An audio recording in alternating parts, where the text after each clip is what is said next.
ትዕቢት ራሱ ምን ማለት ነው? በቃ ትዕቢተኛ ሰው መገለጫው የማይደፈር ነገር ይደፍራል። በቃ ታቦቱንም ንዋያተ ቅድሳቱን ሁሉ ነገር ይነካካው። በምድር ላይ እግዚአብሔር በጣም የሚፈታተኑት ማን ናቸው? ከእግዚአብሔር የሚመጣ በሽታ አለ። በቃ ወደድንም ጠላንም ከእግዚአብሔር የሚመጣ በሽታ አለ። እግዚአብሔር ሞትን አልፈጠረም። እኔ አንዳንዴ እውነት በሽታ የሌለበት ሰው ቢያረገን ሁሉ ቢሞላልን በውስጥም በውጭም ሰላማዊ ቢያደርገን እኮ እንደኛ አስቸጋሪ እኮ የለም። ለመብል የሚሞት ሰው አለ፣ ለመጠጥ የሚሞት ሰው አለ። እና በስስት ውስጥ አሁን ይሄ ሙሉ በሙሉ የተዘፈቀ ነው። የምግብ ሱስ ያለበት ሰው ካልቀመሰ መንቀሳቀስ የማይችል ክርስትና እኮ በተሰጠ ነገር እየረካ ነገን ደግሞ ከእግዚአብሔር ጋር ተስፋ በማድረግ የምታደርገው ጉዞ ነው። ክርስቲያኖች ሆይ አንድ አፍ ኖራችሁ ሁለት ጽዋ መጠጣት ትችላላችሁን? በአንዱ ሰውነታችሁም ዓለምንም መንፈሳዊ ሕይወትንም ክርስቶስንም ማስተናገድ አትችሉም። አንዱን ጽዋ ምረጡ ይላል እና ስስታም ሰው አልጠገባይ ነው።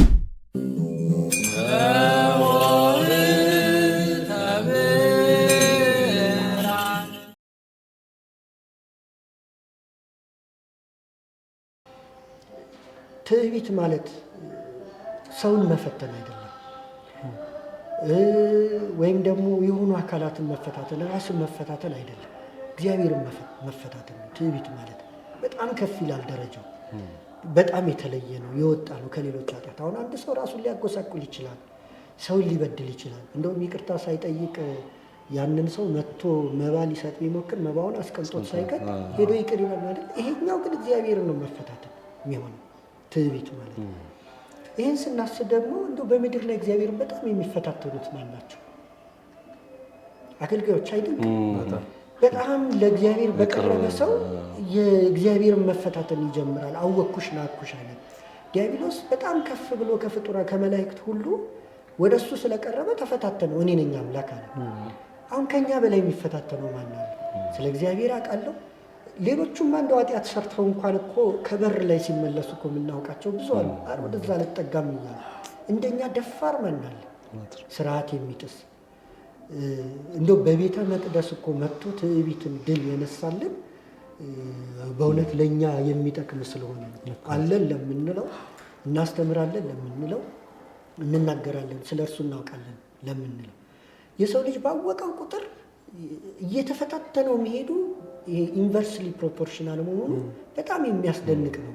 ወይ እግዚአብሔር በእርግጥ የሚታወቅ አምላክ አይደለም፣ ርሁቅ ነው፣ ምጡቅ ነው። ሲገለጽ ነው የምናውቀው። ግን ርሁቅ ምጡቅ የሆነውን ሲገለጽ አውቀ ነው እርሱ ራሱ ተገልጾልን እኛ ራሳችን ደርሰንበት እንዳወቅ ነው አድርገን ስንንቀው በጣም የሚደንቅ ነው። እና ይሄ ደግሞ የትም የለም በአገልጋዮች ዘንድ ነው። ለዚያ እኮ ነው ትልልቆቹ ከሃዲዎች እግዚአብሔርን የተፈታተኑት ከቤተ ክርስቲያን የወጡ ናቸው። ዲያብሎስ የመላእክት አለቃ ነበረ። ርዕሰ መናፍቃን የተባለ አሪዮስ ቄስ ነበር፣ ዲያቆን ሆኖ በኋላ በስህተት በቅስና የተሾመ ወልድ ፍጡር ብሎ በትንቢት የተነሳ። ንስጥሮስ ጳጳስ ነበር። አቡሊናሪዮስ አንቲ አሪያኒዝም እንቅስቃሴ ውስጥ የነበረ በኋላ ነው ሄዶ እንደዚያ። ስለዚህ በጣም እንደው ይህንን ማንሳት ያስፈለገ ለምንድን ነው? እንደው በቅርብ ጊዜ የምናየው አለ አይደል? እንደው አብይ ጾም መጥቶ አስታገሰን እንጂ አገልጋዮች መሀል ራሱ አሁን ሶሻል ሚዲያው እኮ ምዕመን ግራ የሚጋባበት አገልጋዮች የሚፋጩበት እየሆነ ነው። አንዳንድ ጊዜ የሆነ ሀሳብ ይነሳና በዚያ ሀሳብ ላይ ለራስ የሚስማሙ ጥቅሶች ብቻ ተሰብስበው የሚካሄድ ከሆነ አሁን እስካሁን በመጣንበት መንገድ ከዚህኛው በምን ተለየ? በእውነት በምን ተለየ? ተመሳሳይ እኮ ነው። ኦሪገን አርጌንስ ከእስክንድሪያ ከወጡ መናፍቃን አንዱ የምንለው ምን ያደርግ ነበር? በጊዜው አባ ፖምቦ ነበሩ እና ይሄኛው ጉንጩ እስኪጣበቅ ድረስ የሚጾም ነበረ። አርጌንስ በጣም ተሐራቢ ነው እና ምስጢርን እንዲገለጽ እንግዲህ በጣም እንዴት ድንቅ ሊቅ እንደሆነ እናውቃለን። ምንም እንኳን የቅድስና ማዕረግ ባይኖረው በመጽሐፈ ምስጢር የተወገዘ እንደገና ደግሞ ያው እንግዲህ ተከራካሪዎች በታሪክ ቢኖርም በቤተ ክርስቲያናችን የሚታወቀው ግን ከእስክንድሪያ ትምህርት ቤት ከወጡ መናፍቃን አንዱ ተደርጎ ግን የትህርምት ሕይወቱ የሚደንቅ ነበር። እንደምናውቀው ገና በ14 ዓመቱ እናቱና አባቱ ተደንቀው እኮ ደረቱን ይሳለሙት ነበር። እሱ ተኝቶ ምን አይነት ድንቅ ነገርን ያፈልቃሉ ነው። ሊቅ ነበር። በ14 በ30 ዓመት ሳይሞላው ነው የእስክንድሪያ ትምህርት ቤት አለቃ ሆኖ ሲያስተዳድር የነበረው ዲን ሆኖ እና ምን ያደርግ ነበረ? ብዙ ጊዜ ይጾማል፣ ይጸልያል ምስጢር እንዲገለጽ። ከዚያ አልሆንለት ሲለው አይ እኔ በከተማ ስላለው ነው፣ በገዳም ያሉ አባትን ልጠይቅ ብሎ አባ ፖንጎ ጋር መልእክት ይልካል። ሲመልሱለት ይጽፋል፣ ካልመለሱለት ሁለተኛ ይልካል፣ ካልመለሱለት ሶስተኛ ይልካል። ይሄ ምስጢር ለእኔ አልተፈቀደም ብሎ ይተዋል። አሁን በእውነት በእኛ በአገልጋዮች ዘንድ ሁሉም ነገር እናብራራ እንላለን እንጂ ለእኛ አልተፈቀደም ብለን የምንተወው ምስጢር አለ። እንደው በቅርብ ጊዜ የነበሩትን ክርክሮች እንኳን ብናያቸው የዚህ እንደው ትንሽ እንደው ይቅር በሉኝ ወንድሞቼ አገልጋዮች፣ ሁሉንም ማለት አይደለም፣ ግን በትንሹ ራስን መፈተን የሚያስፈልግ ይመስለኛል። እኛ ብቻ እናብራራለን የሚል ነገር ይገድለናል እንጂ አይጠቅመንም እና ከዚህም የሚመጣ ነው በእውነት። እና አንዱ ክርስቲያኖች የሚጾሙበት ዋነኛው ዓላማ እኩያት የሆኑ ፍትወታትን ለማራቅ ነው እንጂ በጠቅሉ ፍትወት ጭፍልቅ አድርጎ ለመዝጋት አይደለም። እና እውነት ደግሞ ምግብና መጠጥ እስከ ፍትወት ጋር ምን አገናኘው ብለን ደግሞ እንጠይቃል ሰው። ምክንያቱም በልቶም ጠጥቶም ፍትወት የማይቀሰቀስበት አለ፣ ሳይበላ ሳይጠጣ ደግሞ በፍትወት አለንጋም የሚገረፍም አለ። እና አባቶቻችን ሲያስተምሩ ለምግብና ለመጠጥ የምናሳየው መታቀብና መከልከል እኩይ የሆኑ ፍትወታትን ክፉ የሆኑ ስሜቶችን ለማጥፋት ለማክሰም፣ ከፍ ሲልም ደግሞ ተጋፍጠን እናሸንፈን ለማለፍ ነው። እና በዛ አይነት መንፈስ ስናየው መጀመሪያው ትዕቢተኛ የሚባለው ሰይጣን በልቶ ያመጣው ትዕቢት አይደለም፣ ጠጥቶም ያመጣው ትዕቢት አይደለም። ጌታ እንደተናገረው በወንጌሉ ላይ ከራሱ ከልቡና መንጭቶ ነው ያመጣውና የእሱ የትዕቢቱ መነሻን ታሪኩን ለምንሰማ ብዙ ጊዜ ላይ ልብ አድርገነው ከሆነ የመጀመሪያው ከፍታው የተቀመጠበት ቦታ ከፍ ያለ መሆኑ፣ ዝቅ ብሎ ሲያይ ብዙ መሆናቸው፣ ከፍ ብሎ ሲያይ ማንም ነገር አለመመልከቱ ነው። እና ትዕቢት አንደኛው መገለጫው እኛ ከተቀመጥንበት ወንበር ከፍ ብለን ስናይ ምንም ነገር የሌለ የሚመስለው ሰው ሳይኖር ቀርቶ አይደለም፣ ግን የሚመስለው ሰው በዛ የመጀመሪያው ትዕቢትን በዚህ መነጽር ለመመልከት መሞከር እንችላለን። ሁለተኛው የሰይጣን ትዕቢት ምኑ ነው ተብሎ ቢገለጽ ደግሞ ያሰበውን ኃጢአቱን ደግሞ አስቦት አለመቅረቱ። ጌታችን የማቴዎስ ወንጌል ምዕራፍ 12 ላይ ሲያስተምር መልካም ከሆነው መዝገብ መልካም ነገር ይወጣል፣ ክፉ ከሆነው መዝገብ ክፉ ነገር ይወጣል እያለ ይናገራል። እና መልካም ሆኖ ከተፈጠረው ከመዝገቡ መልካም ነገር ሳይወጣ ክፉ ነገር አውጥቶ በዛው በክፋቱን የቀጠለው እና ትዕቢት በሀሳብ ብቻ ታስቦ የሚቀር ነገር አይደለም። የጊዜ ጉዳይ ሆኖ ሀሳቡን መግራት ያልቻለ ሰው በንግግሩም ተገላጭ የሚሆንለት መጨረሻ ተግባር ላይ ወርዶ ደግሞ ትዕቢቱን ብዙሃኑ እንዲያውቁት ራሱ በር ከፋች መሆን ይችላል። እና የሰይጣን ቢያንስ እንኳን ካቀማመጡ ከንግግሩን የፈጠርኳችሁ ብሎ ከሚናገረው ነገር ትዕቢት ምንነቱን በተወሰነ መልኩ በሱ ፍንጭ ማየት እንችላለን። ወደ ጌታችን ደግሞ ስንመጣ እንግዲህ ጌታችን ትዕቢት የሚለውን ፈተና የተፈተነው ጠላት ሰይጣን ዲያብሎስ የቤተ መቅደሱ አናት ራስ ላይ ያወጣውና በመጽሐፍ ተጽፎ እንደምናገኘው መዝሙር 90 ነው አይደል የጠቀሰለት፣ ከእግር ስር ድንጋይ እንኳን እንዳይነካ መላእክቱ ይጠብቁሃል ተብሎ ተጽፏልና እውነት አንተ አምላክ ከሆንክ ራስህን ከዚህ ከቤተ መቅደስ ላይ ጣል ብሎ ነው የነገረው። እና ትዕቢት ሌላኛው መገለጫው ደግሞ ከልክ በላይ የሆነ ራስን መጠበቅን፣ ራስን እግዚአብሔር የሰጠን አእምሮ ምክንያት አድርጎ መታቀብን እርግፍ አድርጎ ትቶ የፈጠረኝ ይጨነቅልኝ እንጂ እኔ ለምንድን ነው የሚጨነቀው ብሎ መተው። ጌታም ለዛ ነው አምላክ እግዚአብሔርን አትፈታተን፣ የቆምክበት ቦታ ትልቅ ሆኖ የማትወድቅበት አይምሰል። ያቆመህ አንተ በጣም የተማመንክበት መሬት ሳይሆን መሬቱንም ከእናንተ የተሸከመው እጄ ነው። ግን መሬቱ ነው ብለህ መናገር የጀመርክ ጊዜ ላይ ያኔ ትዕቢት ይታያል። ብዙ ሰው በነገራችን ላይ ለዛ አይደለም እግዚአብሔርን በጠበቁት ልክ ያድነኛል ብለው በፈለጉት ልክ አንዳንዴ አይገኝላቸውም እና አለመገኘቱን ሲወቃቀሱበት እናየዋለን። እንዴት አይገኝም? እንዴት ያድነኛል ብዬ ተስፋ አድርጌው በዚህ አይነት ሰዓትና ጊዜና ሁኔታ ላይ አይገኝልኝም ይላልና አንዳንዴ እውነት እግዚአብሔር ሳይገኝ እና እዛች ቦታ ላይ ታቶ ሳይሆን ምናልባት የኛስ ትዕቢት ቢሆን ወደ ኋላ ትንሽ ራሳችንንም ሳብ አድርገን አይ እንዴት ይሄንን እንኳን ላድርግ እችላለሁ ብለን መከልከል ስንችል የመጣው ይምጣ ብለን ግን ከዘለልን ይጠብቁናል ያልናቸውና የተማመናቸው ነገሮች በሙሉ ሊያጠፉን የሚችሉበትን መንገድ አለና ዓለም አሁን እኮ አጥቷለች ብዬ በጣም የማስበው በተለይ የሰለጠነው ዓለም ላይ በራስ መተማመን በጣም ኦቨር ከመሆኑ የተነሳ ወደ ትዕቢት ሄዶ ፈጣሪ የለም እስከ ማለት እኮ የደረሰው ትልቁ ነገር በራስ መተማመን። ብዙ ነገርን በራሳቸው ጨረሱት። አሁን እንዲሁ መሬትና ወርደውና እንዳትኖሪ ለምሳሌ የመብላት ኢሹ የሰለጠነው ዓለም ላይ ኢሹ አይደለ? በመርፌ ወቅተው ያሳደጉ ያበሉ በራሳቸው የሆነ ነገር እየፈጠሩ ነው። የሕክምና ኢሹ አይደለም አሁን አይደለ? በተራው በእኛ በሶስተኛው ዓለም በምንባለው በምስኪኖቹ ላይ ይሆናል ጭንቀት ከፍለን ለመታከም ብዙ ነገር የምናነሳው እንደዛ ሊሆን ይችላል። እነሱ በራሳቸው ሕክምናውን አሟልተዋል፣ መሳሪያዎች በደንብ አሏቸው። ስለዚህ ሙሉ ነው ላይ ያስባሉ። ስለ እህል ስናነሳ እኛ ዝናብ እንጠብቃለን አይደለ? ፈጣሪ ዝናብ ካላከልን እንላለን። እነሱ የዝናብ ኢሹ ትተው ዝናብ ማዝነብ ሁሉ እንችላለን ብለው እየሰሩ ነው አይደለ? ቴክኖሎጂው ያላቸው እውቀት ያላቸው ጥበብ ይሄድና ምን ላይ ይደርሳል? ፈጣሪ የለም ድረስ ያደርሳቸው። አሁን ዓለም ላይ የምናየው ነገር ይሄ ነው። ደግሞ እግዚአብሔር በተቃራኒው ደግሞ ያሳያቸዋል ምንም እንዳሉ። አሁን የምናየው እኮ ዓለም ላይ የሚከሰቱት ነገሮች ሁሉ በተፈጥሮም በለው በምንም የሚደርሰው ነገር የሰው አቅሙ ምን ያህል እንደሆነ የሚያሳየን ነው። ሰው በራስ መተማመን ስንል ስላለህ ነገር ማወቅ ጥሩ ነው። ምንድን ነው ያለህ? የተሰጠህ ነገር ማወቅ፣ የተሰጠህን እውቀት፣ በተሰጠህ ነገር ደግሞ ሰጪውን አምላክን ማመን ነው። ያ ከሆነ በራስ መተማመን ትዕቢት አይሆንም። ብዙ ጊዜ ችግሩ ምንድነው? ያለህን ታያዋለህ። የተሰጠ ጸጋ ብዙ ነው። ለምሳሌ ሙሴ የገጠመው ነገር አይደለ? ያችን አለት ውሃ ሲያፈልቆ ሲሰጥ የተሰጠው ጸጋው ነው። ያችን ውሃ አለት ግን አፍልቆ መስጠት ለሱ መስሎ ተሰማው፣ እሱ ያደረገው መስሎ ተሰማው። አንዳንዴ እግዚአብሔር በእኛ ህይወት ውስጥ የሚያደርገው ነገር የሰጠን ነገር በጣም ብዙ ይሆንና በጸጋ ይጎበኛል፣ በእውቀት ይጎበኛል፣ በጉልበት ይጎበኛል፣ በብዙ ነገር ይባርካል። የባረከኝ እሱ ነው ብለህ በባረከ አምላክ መተማመን ከቻልክ ትዕቢት አይሆንም። ነገር ግን እዚህ ጋር ትቆማለህ። ይሄን ሁሉ የማደርገው በእኔ ኃይል ነው፣ በእኔ ጸጋ ነው፣ በእኔ ችሎታ ነው ስትል አይ በእውኑ ይሄን ውሃ አለት ያፈለቅከው ውሃ የሰጣቸው አንተ ነህን? እንግዲያውስ ታያታለህ እንጂ አትገባበትም ተብሎ እስከ መረገም እኮ ያደርሳል። ስለዚህ ብዙዎቻችን ያለን ጸጋ ማወቅ ላይ መስራት ጥሩ ነው። ሰው ብዙ ጸጋ ተሰጥቶታል። አዋቂ ፍጥረት ነው አይደለ? ለሰው የተሰጠው ድርሻ አለ። ሰው በተሰጠው ድርሻ መልፋት፣ መጣር፣ መስራት አለበት። የተሰጠው አክሊል አለ። የራሱ ጸጋውን ማወቃል።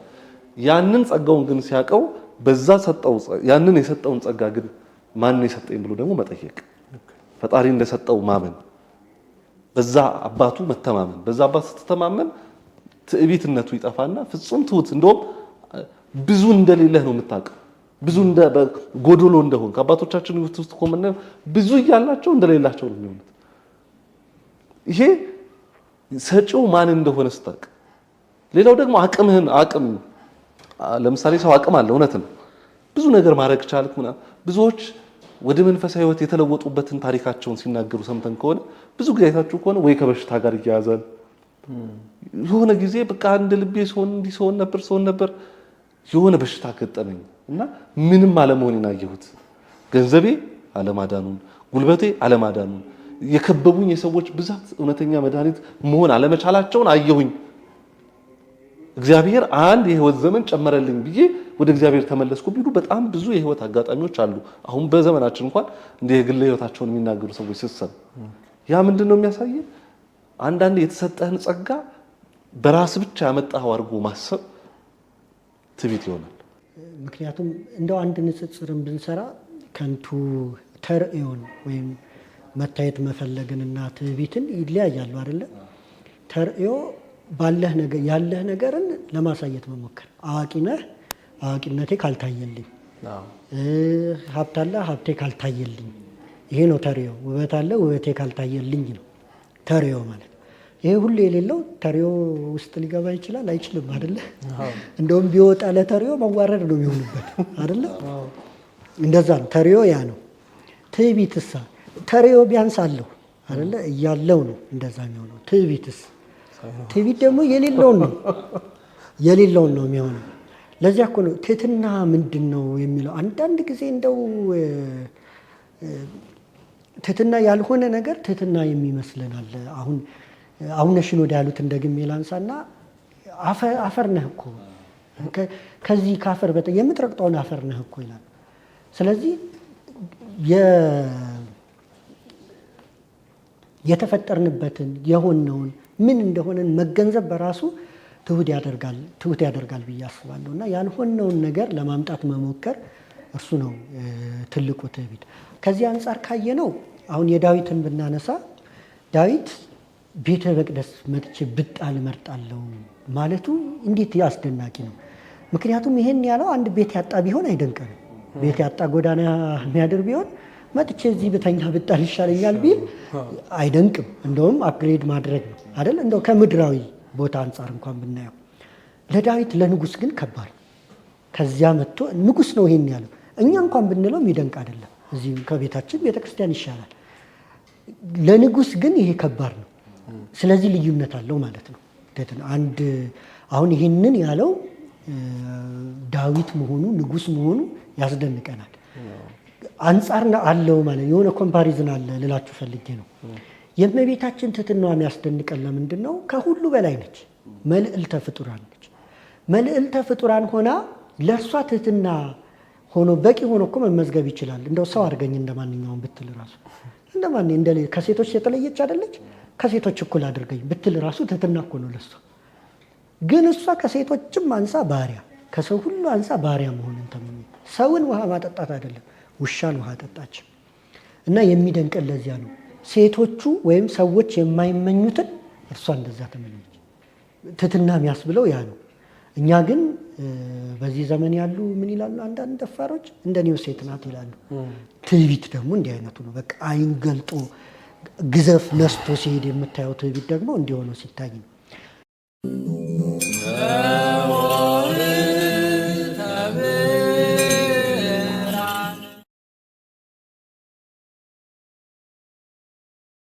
ህመም፣ ደዌ፣ በሽታ እንግዲህ በተለያየ መልኩ ተገልጿል በመጽሐፍ ላይ። ቤተ ክርስቲያናችን ሁለት አይነት ህመም አለ ትላለች። ደዌ ዘስጋና ደዌ ዘነፍስ። እንደውም ጌታችንን ስንገልጸው ህሙማነ ስጋን በተአምራት ህሙማነ ነፍስን ደግሞ በትምህርቱ እየፈወሰ በምድር ላይ የነበረውን ተልእኮ ይፈጽም እንደነበረ የምናነሳበት አለ ስለ ነገረ ክርስቶስ ስንነጋገርና። ስለዚህ የነፍስ ህመም አለ፣ የስጋ ደግሞ ህመም አለ። የስጋ ህመምን በተመለከተ ነው አይደለ? አሁን በሰፊው እንግዲህ እንደ ርዕስ አድርገን እየተነጋገርን ያለ ነው። በስጋ መታመምን በተመለከተ ደግሞ ቤተ ክርስቲያናችን በተለያየ ወቅት ጊዜያትን መድባ ትናገራለች። ህሙማንን የምትረሳ ቤተ ክርስቲያን አይደለችም። ለዚያ ነው ታላቁ ወቅት በሚባለው በዐቢይ ጾም እንኳን በዚህ በአራተኛው ሳምንት መጻጉዕ ብላ የምታነሳው። በነገራችን ላይ መጻጉዕ ማለት በራሱ የሚጠጋ ጸጋ ማለት ተጠጋ አይደለ? እና ከዚያ ተነስቶ የሚጠጋ የሚደገፍ እንደዚህ መጸግው ማለት ለምሳሌ መጠጊያ እንደማለት ነው። እና መጻጉዕ ስንል ተደጋፊ፣ ታማሚ፣ የሚጠጋ በሽተኛ የሆነ እንደዚያ ማለት ነው መዝገበ ቃላቱ እንደሚነግረን። ስለዚህ የዚያ ሰው ስሙን እንደዚያ ብለን ብንናገርም ያው በበሽታው ነው የጠራ ነው ሐኪም እንደምንለው እሱን ደግሞ በሽተኛ ብለን እንደ መጥራት ነው። በሱ ግን ሁሉንም አይነት ድውያንን ማሰባችን ነው ቤተ ክርስቲያን እንደምታስብ ማሳየታችን። እንደ ቤተ ክርስቲያን ደዌ ወይም በሽታ በአራት አይነት መንገድ ሊመጣ ይችላል። ደዌ ዘሴት አለ፣ ደዌ ዘንጽ አለ። ደዌ ዘንጽ እንደ ጢሞቴዎስ አይነቱ ነው። ጢሞቴዎስ የወገብና የሆድ ህመም ነበረበት። ቅዱስ ጳውሎስ የእርሱ መምህር ልክ የራስ ምታት እንደነበረበት እና ደዌ በሽታ ነው፣ ህመም ነው። አንድ ተወራራሽ ናቸው ቃላቱ እና ድዊ ስንል በሽተኛ ህሙም እንደማለት ነው። ደዌ ግን በራሱ በሽታ ነው። ስለዚህ በአራት አሉ ስንል አጽንኦት እንዲያሰምሩባቸው ስለፈለግኩኝ ጨምር ነው በሽቶች።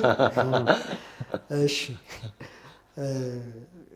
ስለ ነገረ በሽታ እየተነጋገርን። እሺ፣ ስለዚህ ዘንጽህ የምንለው እንደ ጢሞቴዎስ አይነቱ እንደ ቅዱስ ጳውሎስ አይነቱ የንጽህና ደዌ ዘንጽህ ስለ ንጽህና የሚሆን በሽታ ይህን እንዳብራራሱ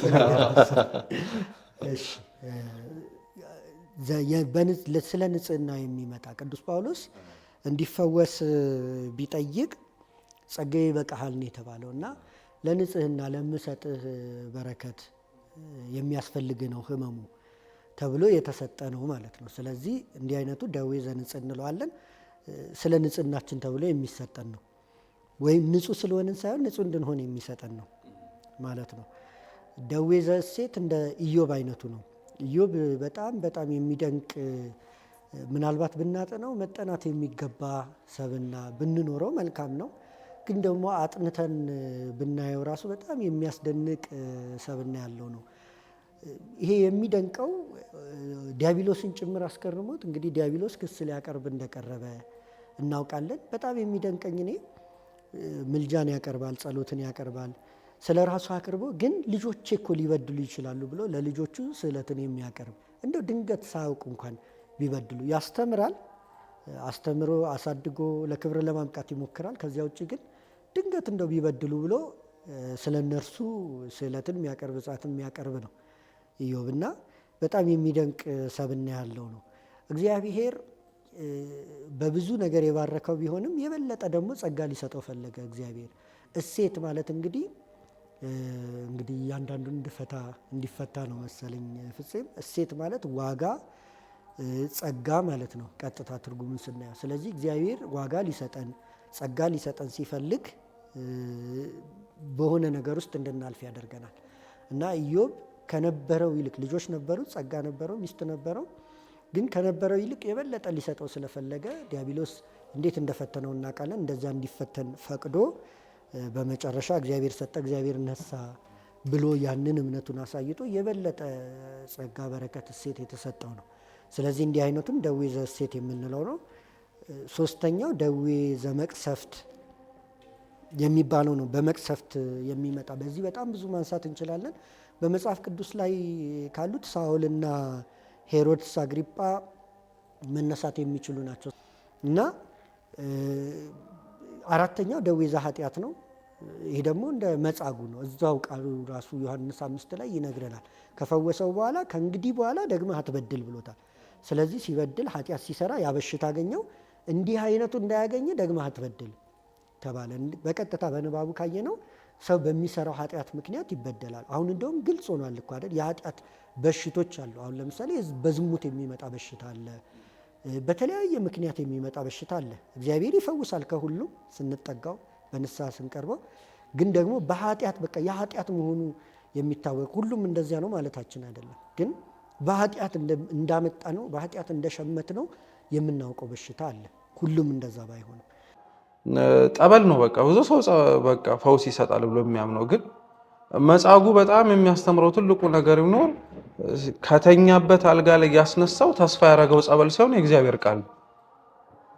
ጠብቆት የነበረው ለመፈወስ ጸበል ውስጥ ገብቼ ነው። ያው ታሪኩ ተደጋጋሚ ሲነገር እንደምንሰማው፣ ግን ያዳነው ቃሉ ነው እና ቃለ እግዚአብሔር በጣም ፈውስ ነው። በነገራችን ላይ አብዛኛው ሰው ቃለ እግዚአብሔር እንደ መጽናኛ ሲያዝን ያንን ችግር መሻገሪያ ነው የሚያደርገው እንጂ እውነታውን ለምሳሌ እኛም ሶስታችንም ብንሆን እኔ አላውቅም በጣም ጽኑ የሆነ ራስ ምታት አሞን ቃለ እግዚአብሔር እየሰማን እንፈወሳለን የምንል ሰው ላንሆን እንችላለን። ወይ እንጸልይ ወይ እንዲናርግ ልንል እንችል ይሆናል እንጂ ግን ቃለ እግዚአብሔር ፈውስ መንገድ ነው፣ መስጫም ጭምር ነው። ሲጀመር ራሱ እንድንበታለን ብለን ያመንነውን ፈውስ ይሰጠናል ብለን የተቀበልነውን ከውሃ ወደ ጠበልነት የሚለውጠው እኮ ቃሉ ነው ሲጀመር ራሱ አይደለ? ህብስቱን ወይኑን አቅርበን ስጋ አምላክ ደም አምላክ ይሆንልናል ብለን የምንጠራው የአምላክን ስም ቃሉን ጠርተን። ስለዚህ ቃለ እግዚአብሔር አንደኛው የፈውስ መንገድ ነው። ከዛ ውጭ ግን ጠበሉ፣ እምነቱ፣ ቅዱስ ቁርባኑ ከዛም በላይ ደግሞ ቅድም ሁሉም ብሎታል፣ በሽታዎቹ እንደ በሽታ ስጋ ላይ የሚቀሩ ሳይሆን ውሳጣዊ የሆነ ህሊናንም የሚጎዱ ናቸው። እንዲህ አይነቱን ደግሞ የሚያክመው ደግሞ ንስሐ ነው። ንስሐም ራሱ አንድ ህመምተኛን ጤና የሚያደርገው መንገድ ነው። አሁን ብዙ ሰው ከህመሙ ከተፈወሰ በኋላ ወይ ከህመሙ ከዳነ በኋላ ትራማ ወይንም ደግሞ የህሊና ጠባሳ የሚኖርበታል። ድኗል እኮ ጤነኛ እኮ ነው ያ ሰው፣ ግን ደና አይደለም ውስጡ። እንዲያውም መጻጉዕ ራሱ እንዲህ አይነቱ ነገር ሳይኖርበት አይቀርም በነገራችን ላይ።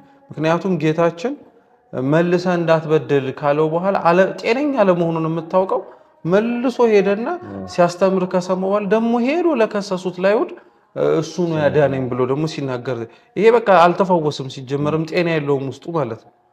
እንዴት ነው እንደዚህ ሊያደርግ የቻለው ራሱ ያስብላል። እና አንዳንድ ሰው የሚፈልገውን ፈውስ አግኝቶ ካለበት ህመም በሽታ ጤነኛ ሆኖ ሄድና ግን ጤና አታይበትም። ሰውነቱ ቆሞ ከመራመዱ ባለፈ ንስሐ የኛውን መንገድ ደግሞ ያጠራዋል በደንብ አድርጎ። ውስጡ ሰው ጤነኛ እንዲሆን ከእግዚአብሔር ጋር ያለው ሰላም በውጭ የሚገለጽ ብቻ ሳይሆን በውስጥም ጭምር ያለ እንዲሆን ያደርግለታል። እና የእግዚአብሔር ክብር ይገለጥባቸው ዘንድ ደግሞ ይሄ የዮሐንስ ወንጌል ምዕራፍ 9 ላይ ያለው ኃይለ ቃልም እዚህ ላይ አብሮ የሚነሳ ነውና እግዚአብሔር ክብር እንዲገለጥ ከማን ነው አይነ ስውር ግንባር ሆኖ የተሰራው የተወለደው ልጅ? እንደውም ጠየቁት አይደል ኢየሱስ ክርስቶስን ይሄ ከማን ነው እንደዚህ ሆነው? በእናቱ ኃጢአት ነው በቤተሰቦቹ በደል ነው ወይስ በራሱ ኃጢአት ነው እንዲህ ሆነው ብለው ጠይቀውታልና ይሄ እግዚአብሔር ክብር ይገለጥበት ዘንድ ነው ብሏልና አንዳንድ በሽታዎች የእግዚአብሔር ድንቅ ተአምራቱን ሊያሳይበት በእኛ ላይ አድሮ እግዚአብሔር እንዲህ ይሰራል፣ በዚህ ዘመንም እግዚአብሔር እንዲህ ይሰራል የምንላቸው እኮ ብዙ ፈውሶች እናያለን ይታያል። ስለዚህ የእግዚአብሔር መገለጫ ይታወቅ ዘንድ አንዳንዱ ደግሞ በሽታ ለሞት የሚመጣ በሽታ አለ። እዛ ሁለተኛ ነገሥት ምዕራፍ 13 ቁጥር 14 እና 15 ላይ የኤልሳን ታሪክ ስናይ ለኤልሳ የሞት በሽታ መጣበት ይላል። ስለዚህ ለሞት የሚመጣ ደግሞ በሽታ አለ። ሞት ድልድያችን ነው፣ ለምናምን ሰዎች የምንሸጋገርበት ድልድያችን ነው። ወደድንም ጠላንም በምን መንገድ እንሸጋገራለን ተስፋ ወደምናደርገው ሁሌ እንላለን አይደል? እቺ ምድር ማቆያ ናት፣ የኪራይ ቤታችን ናት እንላለን። ስለዚህ ተሻግረን እንሄዳለን። እኛ ዘላለማዊ ቤት አለን ብለን ካሰብን ያችን ዘላለማዊ ቤት ለመውረስ ደግሞ ግዴታ መሸጋገር አለን። የምንሸጋገርበት ደግሞ የተሰራልን ትልቁ ድልድይ ሞት የሚባለው ነው። ስለዚህ ሞት ደግሞ በአንድም ይሁን በሌላ ምክንያት ይመጣል። አንዱ ምክንያቱ ደግሞ አሁን ቅድም ስናነሳ የነበረው ህመም ነው። በህመም ምክንያት ሰው ሊሞት ይችላል። እና በጣም ብዙ ሰው በተለይ ፈውስን ፍለጋ የሚንከራተቱ በየጸበሉ በየተለያዩ የቤተ ክርስቲያናችን የፈውስ መንገዶች የሚመላለሱ ወንድም እህቶቻችን እንደቆዩበት ጊዜ የሚፈተኑት በጤናቸው ብቻ ሳይሆን የእምነታቸውም ነገር በደንብ ጥያቄ ውስጥ ይገባልና እንደሚነገረው መቼም ተመላልሶ ያላየው ከሆነ ይሄ ልክ እንደ አባባሉ ለተቀማጭ ሰማይ ቅርቡ ነው። በዛ ህይወት ውስጥ ግን የሚመላለሰው በጣም ከባድ ነውና አንዳንዴ ስለ መጻጉዕ የመጨረሻ ታሪኮቹ ላይ ያለውን በደሉን ኃጢአቱ እንደምናስታውሰው ሁሉ 38 ዓመት በዛች ቦታ ላይ ተቀምጦ ከሱ በፊት የመጡ ሰዎች ድነው ሲወጡ እያየ መሄድ ቀላል በጣም አንስታችሁ ሰዱኝም እኮ ማለት ይችል ነበር። ምንም 38 ዓመት መታገስ ከባድ ነው እና እንደዚህ አይነት መሰል ህመሞች በጣም ትኩረት መሰጠት መቻል አለባቸው። በቃ ሰው ሲታመም ሰው ከእግዚአብሔር ፈውስ የሚፈልግበት የጤና እክል ሲገጥመው በተቻለ አቅም የሚያይበትንም እይታ በደንብ አድርጎ ማስተካከል አለበት። እንዲሁም ቅዱስ ባስልዮስ ዘቂሳርያ መከራ፣ ችግርና ህመም እግዚአብሔር የሰው ልጅን ሰውነት ለሱ ምቹ እንዲሆን የሚያስተካክልበት መጥረቢያዎቻችሁ ናቸው ይልና በጣም እውነት ለመናገር ከባድ ነው እንደዛ ብሎ እንደው የነሱ በረከትና ረድኤት ካልረዳን በቀር እንጂ ስንቶቻችን እውነት ለመናገር መከራ፣ ችግርና ህመም እግዚአብሔር የኔን ሰውነት ለሱ ምቹ እንዲሆን የሚያስተካክልበት መንገድ ነው ብሎ ማሰብ እውነት እምነት ይጠይቃል በደንብ አድርጎ። ግን ክርስቲያናዊ የሆነው መረዳት ግን እንደዛ ከሆነ ወንጌልም ይላል ነፍሳችሁን ነው እንጂ ስጋዎቻችሁን ለሚመጡባችሁ ነገሮች ወይ ለሚደርስባችሁ ነገሮች አትሳቀቁ። በቃ ይሄ ፈራሽ በስባሽ ታማሚ የሆነ ስጋ ስለሆነ ስለዚህ ቤተ ክርስቲያን እኛ እለት እለት ከህመማችን የምንፈወስባት ነው። በዓለም ውስጥ የምንሸምተው ኢንፌክትድ ሆነን የምንመጣውን ህመም የምናራግፍበት ቦታ ነው። በዚች ቤተ ክርስቲያን ውስጥ መድኃኒቱ ሁሉ እዚህ አለ። ሁሉም ዋናው መድኃኒት ክርስቶስ ነው እናውቃለን። ግን ሁሉም መድኃኒት እዚሁ አለ። ክርስቶስን የምናገኝበት መድኃኒቱ የምናገኝበት የተለያየ መልክ ማለት ነው። ታብሌት የምንበለው ኢንጀክሽን የምንበለው በተለያየ መልክ ብቻ እና የምናገኝባት ቦታ ሐኪም ቤት ላይ። ስለዚህ ስለ ህሙማን ሳታነሳ አትውልም። ቅዳሴዋ ላይ ለምሳሌ በአልጋ ቁራኛ ላሉ ታመው ስለሚማቀቁ ስለታመሙት እንጸልያለን እንማልዳለን ተብሎ ይጸልያል አይደለ? በእንተ ቅድሳት ላይ በሌሎች ብዙ የጸሎት ክፍሎች ላይ ይሄን ማንሳት እንችላለን። መጻጉዕ ብላ በዚህ ሳምንት ታስበዋለች። ግን በዚህ ሳይሆን በጾመ ነቢያትም እኮ ስለ ህሙማን የሚታሰብበት ሳምንት አለ መጻጉዕ ተብሎ በራሱ። በሌሎች ወቅቶችም እንዲሁ በየዕለቱ በቅዳሴም ታነሳቸዋለች። ነፍስ ይማርልን፣ የታመሙትን ማርልን፣ አድንልን የምትለው ጸሎቷ ሁሉ ያንን ያካተተ ነው እና አባቶች እንደውም በጸሎታቸው የማይዘነጉት አንዱ ነገር ስለ ህሙማን መጸለይ ነው። በአልጋ ያሉትን እንዲፈውስልን እንጸልያለን ሁል ጊዜ። የጥንት አባቶች በጣም በጣም የሚደንቁ ናቸው። የሰው ህመም የሚሰማቸው፣ ረሃብ የሚሰማቸው፣ ስቃይ የሚሰማቸው። ቅዱስ ኤፍሬም በረከቱ ይደርብንና ቅድም ዘሊም ስታነሳው ነበረ። በእድሜው መጨረሻ ያሳለፈው መጻሕፍትን በመጻፍ አይደለም፣ ህሙማንንና ረሃብተኞችን በመርዳት ነው እና ረሃብተኞችን ሲንከባከብ ነው ያሳለፈው። ህመማቸው እውነት ነው የምናውቀው እውነት እኮ አለ። ፍፄ ስትለው የነበረው ቤተ ክርስቲያን ሁሌ የምትሰብከው ይሄ በቃ ተራ ነው። ይሄ ነገር የኛ ዋና ህይወታችን ከላይ ያለው የሚመጣው ነው አይደለ? እና ሊያሳስበን የሚገባውም የነፍስ ሞት ነው እንጂ የስጋ ሞት አይደለም። የነፍስ በሽታ ነው እንጂ የስጋ በሽታ አይደለም እንደ እውነቱ ከሆነ። ግን ደግሞ የሰው ስቃይ ቤተ ክርስቲያን የሚሰማት ናት። ቅድም ቀላል አይደለም ከባድ ነው ብለህ እንደተናገርከው ቤተ ክርስቲያን ቀላል አለመሆኑን በደንብ የምትረዳ የሚረዱ ቅዱሳንም ያሉባት ናት። ለዚህ ነው እኮ በአልዓዛር ሞት ክርስቶስ አልቅሷል ማስነሳት የሚችለው እና ቅዱሳን እንደሚያነሳውም እያወቃስ እና ቅዱሳን የሞተው ብቻ ሳይሆን የታመመውም የሚያስለቅሳቸው አስታማሚዎች ናቸው። እና ሁሉንም ቤተክርስቲያን ውስጥ ያለ አንድ አማኝ ቢያውቀው በጣም ጥሩ ነው ብዬ የማምነው እማንፈወሰው ለራሳችን ጤና ስንል ባንታመም፣ እኔ አንዳንዴ እውነቴን የምልፍጽ ባንታመም ቤተክርስቲያን እንመጣ ነበር እንዴ? እኔ አንዳንዴ እውነት በሽታ የሌለበት ሰው ቢያረገን ሁሉ ቢሞላልን በውስጥም በውጭም ሰላማዊ ቢያደርገን እኮ እንደኛ አስቸጋሪ እኮ የለም። አንዳንዴ እያስፈለገን ነገሮችን የሚከለክለን መስጠት እየቻለ እግዚአብሔር አምላክ የሚያዘገይብን ከእርሱ ጋር ራሱ ልምምድ እንዲኖረን ስለሚፈልግ ትልቁ እኔ ሁሌም ነው የምለው ቤተክርስቲያን ውስጥ ትልቁ ስዕል ክርስቶስ ነው።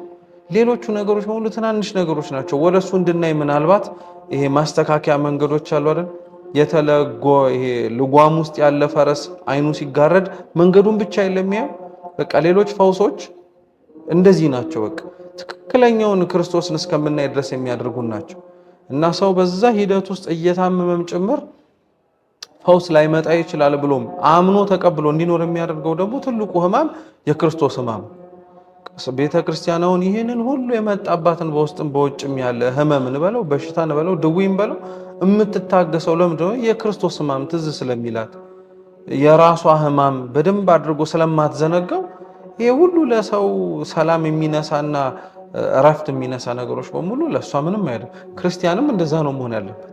ሁሉም በሽታ እና ሁሉም ህመም ፈውስ የለውም ሲባል በቃ እንደዚህ ሆኜ ልኖር ነው እንዴ ሲል አይ እንደዚህ ሆነ እንድትኖር ጤና ሳይኖርህ እንድትኖር ፈልጋ ሳይሆን ክርስቶስን በህማሙ መስለኸው እንድትኖር ግን ወዶ ነው እግዚአብሔር። በቃ በዛ ደግሞ የሚገኘው በረከት ስለሚበልጥ በዛ የሚገኘው ደግሞ በረከትም ጭምር ደግሞ ላቅ ያለው ስለሆነ እና እኔ አሁን ማውራት ራሱ እውነት ለመናገር እየተሳቀቅኩኝ ነው። ለምን እንደሆነ ታውቃላችሁ?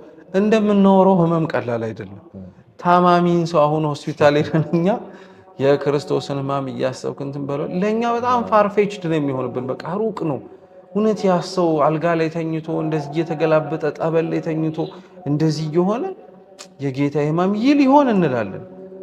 ግን እውነት ወደዛ ማደግ ስላለብን አይድረስብን አይሁንብን ደርሶብንና ሆኖብን እኛ ላይ ግን ሲመጣ የምናመሰግንበት እንዲሆን ግን ካሁኑ መዘጋጀት መቻል አለብን። በቃ የማናመሰግንበት ደስታም ጥሩ አይደለም፣ የማናመሰግንበትም ህማምም ጥሩ አይደለም። በቃ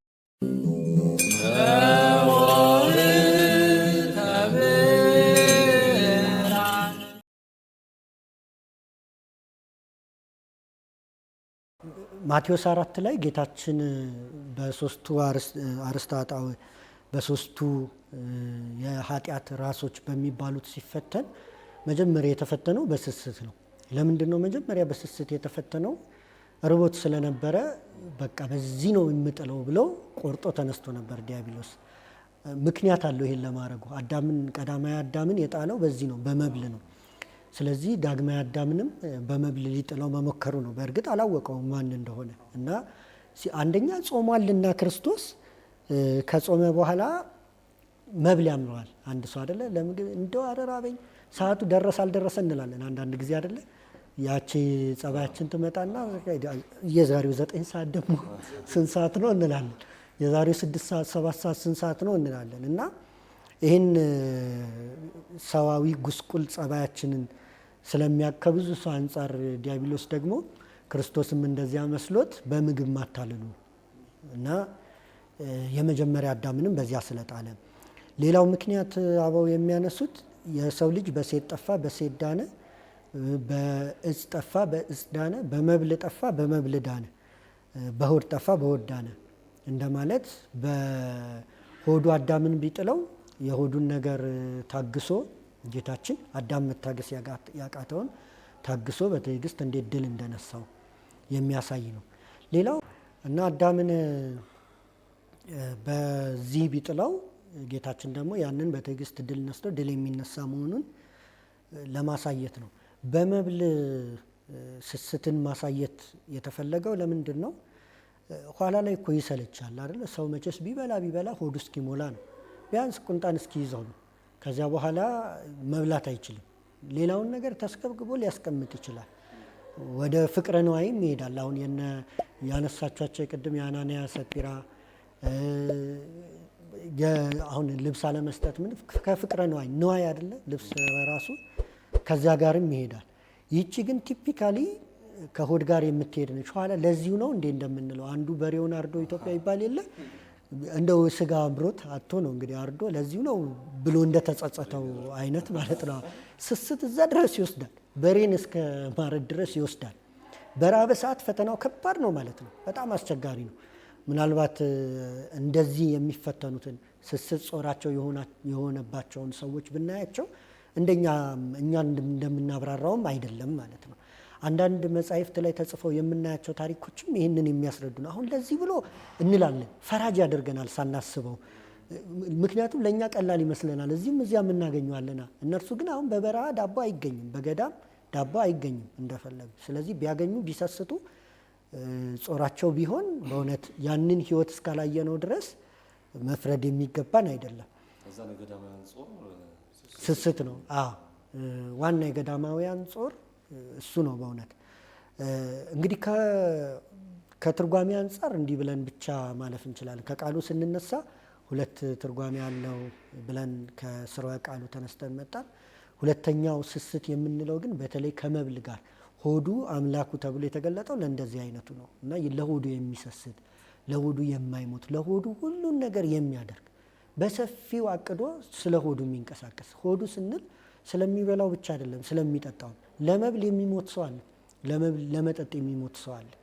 እና በስስት ውስጥ አሁን ይሄ ሙሉ በሙሉ የተዘፈቀ ነው። የምግብ ሱስ ያለበት ሰው ካልቀመሰ መንቀሳቀስ የማይችል ለዚያ ነገር ባሪያ የሆነ በቃ ለዳቦ ባሪያ የሆነ እንደዚያ የሆነ አይመስላችሁም? ይሄ ትውልድ ከልጅነት ጀምሮ ልጆች ሲያድጉ ጀምሮ ይሄ ነው የሚቀረጽባቸው ብዙ ጊዜ። እና ትምህርት ራሱ ጨርሰው ፊልድ ሲመርጡ የሚያበላው ፊልድ የቱ ነው ተብሎ ነው። በጎ የማደርግበት እግዚአብሔር የሚያገለግልበት አይደለም። የሚያበላው ከሆድ ጋር የተያያዘ ነው። ያበላል ይሄ ፊልድ እንዴት ነው ነው። ሲሾም ያልበላ ሲሻር ይቆጨዋል ነው። የሚሾመው ራሱ ለማገልገል አይደለም። በእኛ ሀገር አሁን ሹመት ሲተረጎም ለመብላት ነው። እዛ እኮ አለቃ እያለ በደንብ በልቷል ይባላል። ባለስልጣን ጠጋ ብሎ በደንብ በልቷል እሱ ይባላል። ከስስታችን የተነሳ ገንዘብን ራሱ በልቷል ብለን ነው የምንጠራው አይደለ?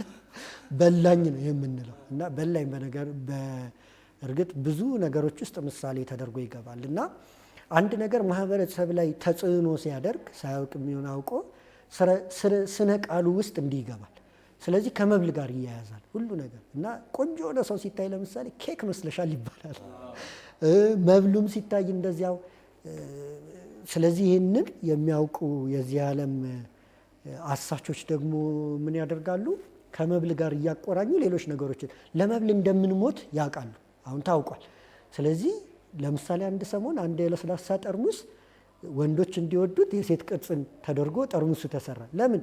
መብሉ ጋር መሄዳችን አይቀርም፣ መጠጡ ጋር መሞታችን አይቀርም። በዚያ ደግሞ ዝሙትን ሊያለማመዱን ወደ ሌላውም የሚወስድ ነው ማለት ነው። አዳም እኮ መጀመሪያ በስስት ወደቀ። ከዚያ በሆዱ ሲወድቅ ሁሉ ነገሩ እንዳይሆን ሆነ አይደለ? እና በዚያ የሄደ ሰው በመብል የሄደ ሰው ብዙ ነገር ውስጥ ይገባል። ብዙ እህቶቻችን የሚበሉት አጥተው ነው እኮ ራሳቸውን የሚያጎሳቁሉት። ብዙ ሰዎች ሌብነት ውስጥ አትስረቅ ተብሏል አይደለ?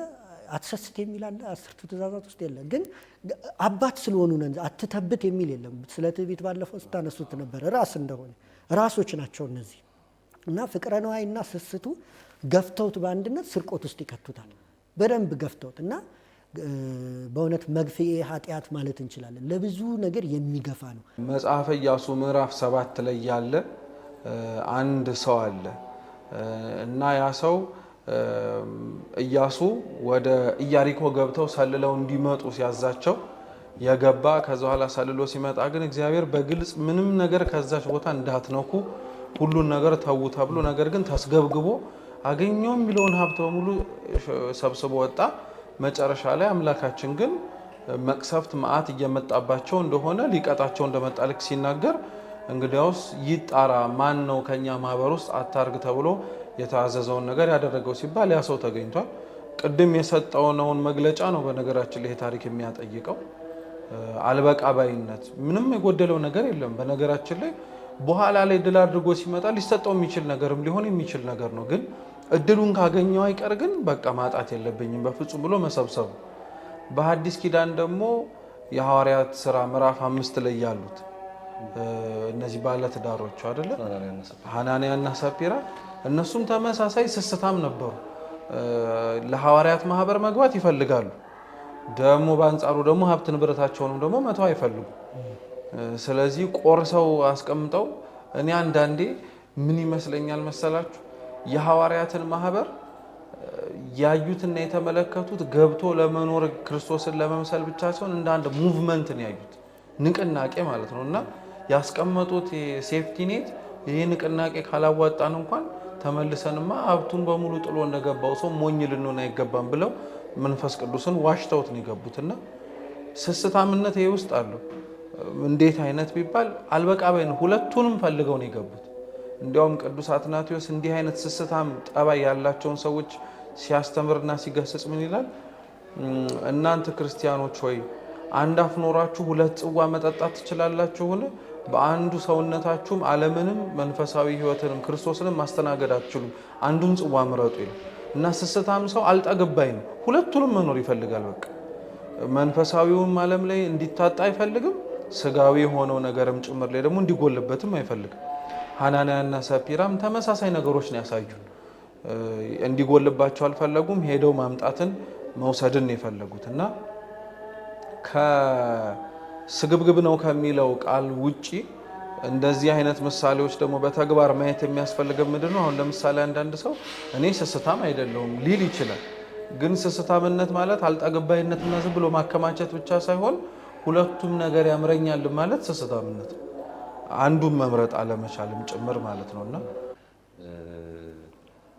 አለመስጠት የሚመነጨው ብዙ ጊዜ ይሄ ስስታም ነው ስግብግብ የምንሆንበት ትልቁ ጉዳይ ብዬ የማስበው በፈጣሪ አለማመን ነው። ያለማመን ምንጭ ነው። ምንጩ ትልቁ ምንጭ ፈጣሪ ላይ ያለን እምነት በጣም ደካማ ስለሆነ ሰው ፈጣሪ ላይ ያለው እምነቱ ጠንካራ ቢሆን ስስትን በእርግጠኝነት ማስወገድ እንችል ነበር። ግን እምነታችን ደካማ። ለዚህ ጥሩ ምሳሌ የአብርሃምን ታሪክ ማንሳት እፈልጋለሁ። አሁን አብርሃም ውስጥ ያለው እምነት እኮ በጣም ይደንቃል። እንግዲህ ዘርህን እንደ ምድር አሸዋ አበዛልሃለሁ አይደል? በሰማይ ከዋክብት አበዛልሃለሁ ብሎ ቃል ተገብቶታል። በስተርጅና ዘመን ደግሞ የሰጠው አንድ ልጅ ሰጥቶት ያንንም አንድ ልጅ ስጠኛል። አሁን ሁለት የሚምታቱ የሚመስሉ በሰው ሰውኛው ካየነው የሚምታቱ የሚመስሉ ሐሳቦች ተቀምጠዋል አብርሃም አምሮ ውስጥ።